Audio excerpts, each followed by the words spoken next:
Experts have warned that Prince George could be a lonely king as Charles' new slimmed-down monarchy is leading to burnout. Royal commentator Angela Mollard said the Prince and Princess of Wales will likely have to step up to help King Charles in his old age. She said, "There's a glaring problem with the new look brand Windsor. Excluding the Prince and Princess of Wales and the Duke and Duchess of Edinburgh, the average age of the remaining 8 is 77. Indeed, the Queen's cousin Princess Alexandra, the Hon. Lady Ogilvy is 88 while the Duke of Kent is 87. The new king wants a slimmed-down monarchy, but looking at this image, he could find himself with a burnt-out monarchy if the older generation, including himself and the Queen, become ill or infirm, leaving Kate and William to do it all." Ms. Mollard warned this could lead to George, 9, being stranded on his own when he takes to the throne. She added, "The political pressure on today's monarchy is very different, of course. But there are real dangers on both sides of the argument. As the Waleses lean into their new roles and elevated status, they'll be mindful of who will support Prince George when he, in turn, becomes monarch. Will Charlotte and Louis be allies and working royals as the Princess Royal and Duke of Edinburgh are to the king? Or will this redacted royal family leave our future king stranded on his own?" Prince George had a big part to play in the coronation on Saturday, walking ahead of his parents as he showed his growing independence. George was a page of honor at the event that was watched by millions worldwide. He also stood separately from his parents, Kate and Prince William, on the Buckingham Palace balcony whilst watching the fly past and waving to well-wishers waiting outside. Follow below for updates.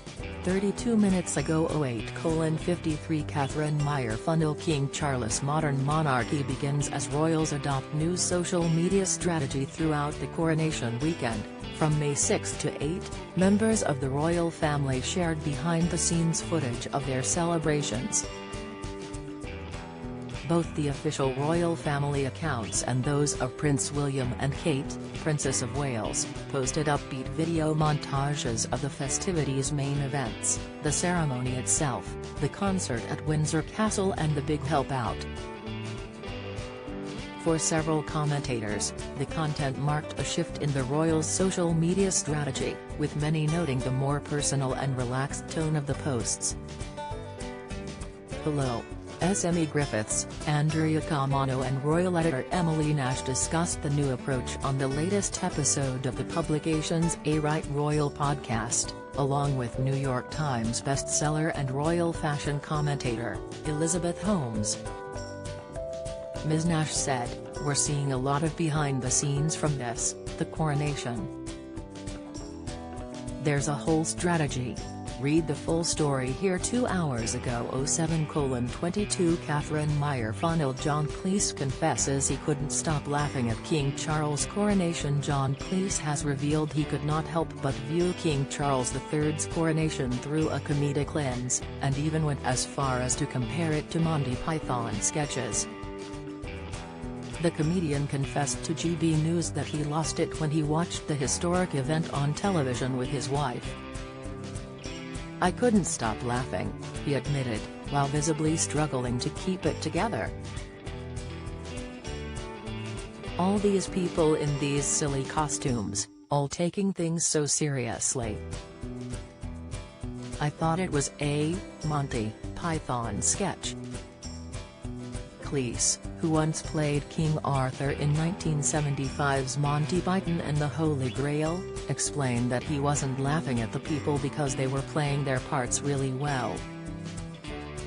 Read the full story here. 2 hours ago 07:06 Catherine Meyer funnel. Good morning from London. I'm Catherine Meyer funnel and I'll be bringing you all the royal updates into this afternoon.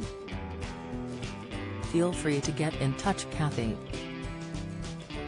Mayor funnel at eachlook.com 3 hours ago 06:32 Callie Brooks' Perfect Princess Kate praised for choice that kept spotlight on Charles at coronation while royal commentators described Kate, Princess of Wales's coronation look as exquisite. The eagle-eyed experts also noted her tactical move to avoid stealing the show. Below, SME Griffiths, Andrea Camano and royal editor Emily Nash discussed the coronation of King Charles III and Queen Camilla on the latest episode of the publication's A Right Royal podcast.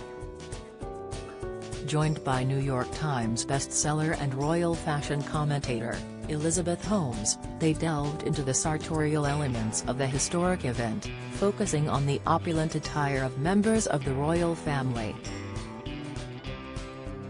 The Princess of Wales arrived at the ceremony at Westminster Abbey on Saturday in an ivory silk crepe gown by Alexander McQueen, embellished with silver embroidery featuring rose, thistle, daffodil and shamrock motifs to signify the four nations of the UK.